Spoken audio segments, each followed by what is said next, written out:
Hey guys, just a quick video today on the Surron Ultra Bee. I bought this about 8 months ago on a bit of a whim. Somebody local was selling the bike, and I saw it and I thought, oh, I'm curious.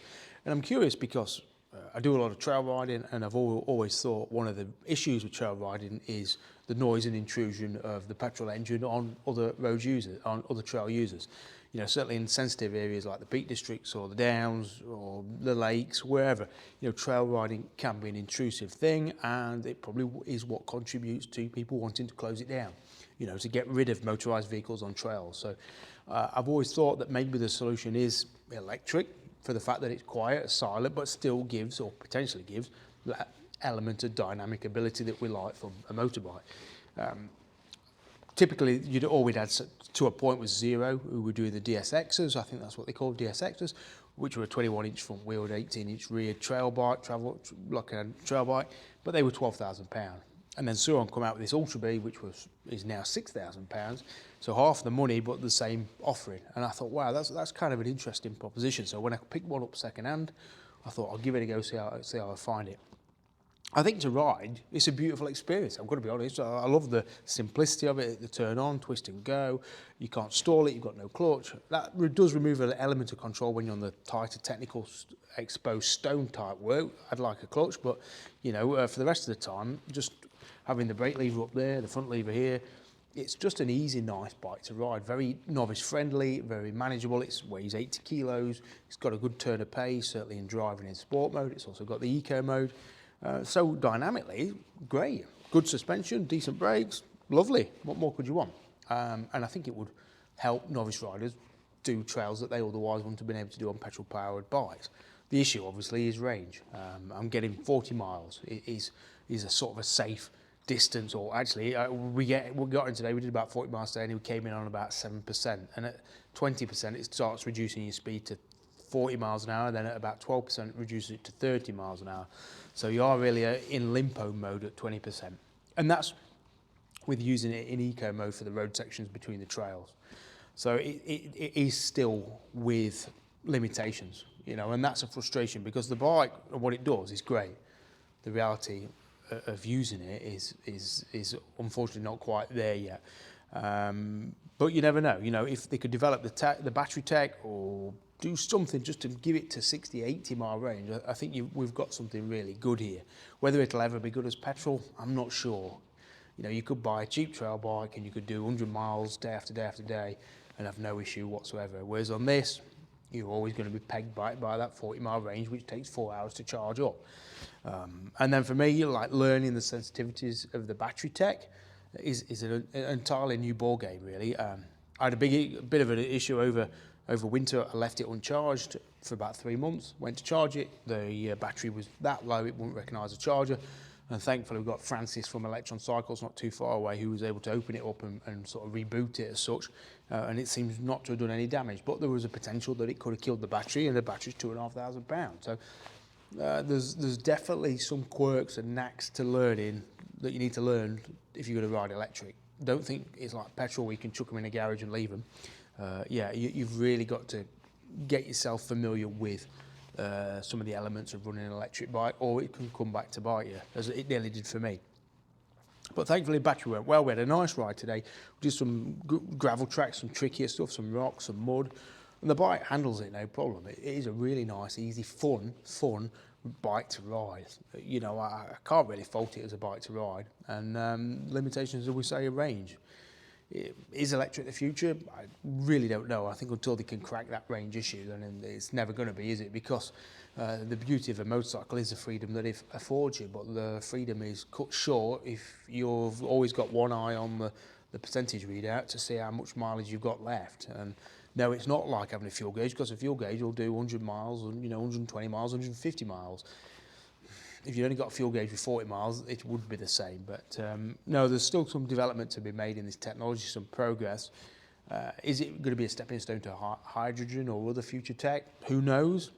But what I do like is the fact that Surron, which are a Chinese company, have built a very, I think, affordable and also capable alternative to a traditional petrol trail bike.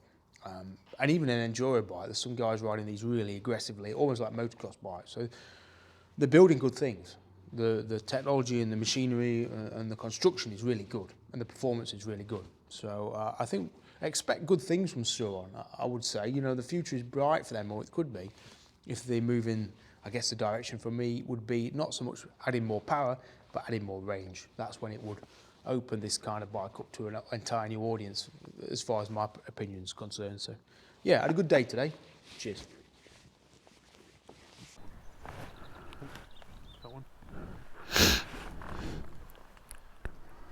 Right.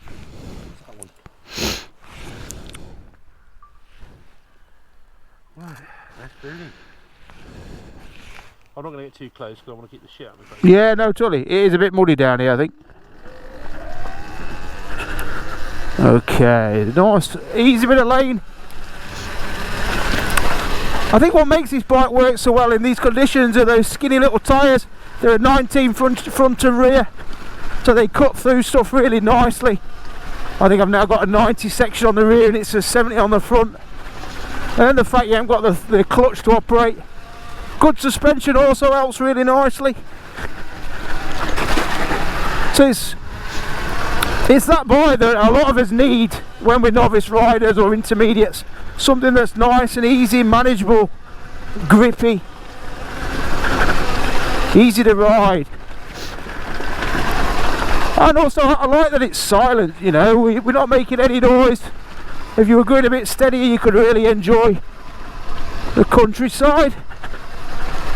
There's also that lack of issue that you get with walkers. I find people don't seem to mind just too much. I think they're surprised more than anything, because you come towards them and they can see a bike but then they can't hear a bike. So you sort of kill them with confusion. I think I've got a bit stiff on the front suspension. It's a bit jittery. Got a left hand brake, so the rear brake is on the left fingers. There's lots of settings to adjust things, but to be honest I've not got my head around all that yet. But yeah, just a nice easy bike to ride, you know, it's as easy can be. And I'm only in eco mode now, you know, you don't need sport mode, not for UK trails I don't think. So where Francis is, a bit behind now. I am a bit naughty sometimes. Here he comes. Alright, we've got a bit of a climb. I don't know, I don't hang around. You've got to try and go to the left, stay to the left if you can, because if you get it middle it's just too rutted. Okay.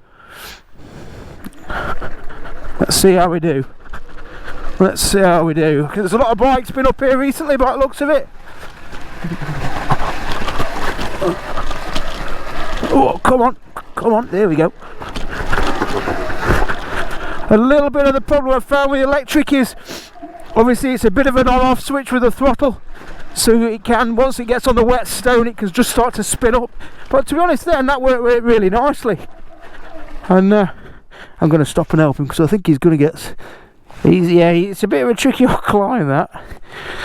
It's a bit of a tricky old climb. Are you alright? He's alright, bless him. It is, it catches you out this trail. It looks easy, and I bet it looks easy on camera, but it's a bit naughty that one. Right, what do I do? Right, ready. What am I down to? 80%. So we've done about 10 miles. Actually, we've done about 10 miles and used 20%. That's not too bad, is it, actually? That's alright. There we go. Nice.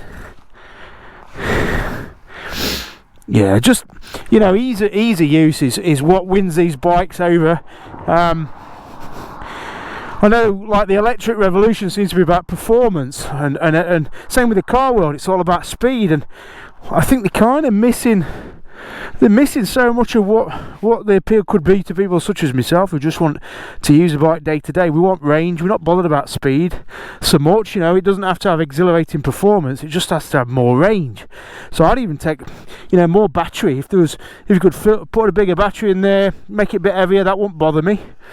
But if it could do definite 80 miles, happy days.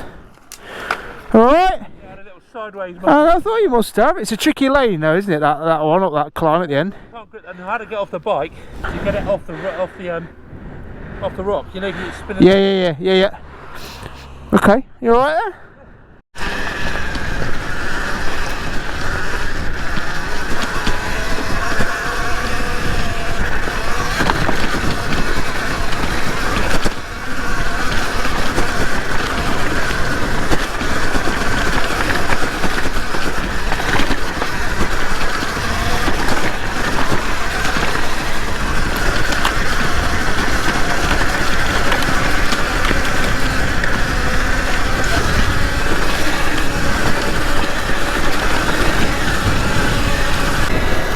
So I'm in sort of a limpo mode now. I've got less than 20% battery, so it's only letting me do 40 miles an hour. And looking at it, we've probably got, I've probably got 38 miles at the minute, so it'll be good for 42 miles total, I would think.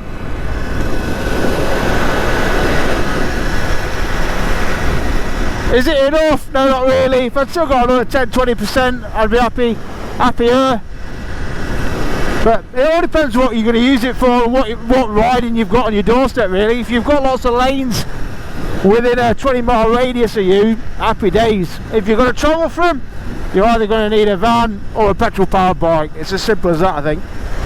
There's a lot of benefits, I think, to an electric propelled motorcycle. I think the ease at which they tackle green lanes, the easy access nature of them, they'll let a complete novice do quite tricky stuff or trickier stuff. They're very rideable bikes. There's a lot in their favour, and really the only thing, as I said before, range. That's all it is, range. You know, like now, I'm coming back, it's given me to 20 miles an hour, 37 miles an hour now. You know, it's really restricting me. I'm down to 13%. And what do you do if you run out? You can't do anything. 4 hours to charge it. You're going to have to push it. At least it's light to push, I guess, and load it in a van. But yeah, we're not there yet, are we? We're not there yet.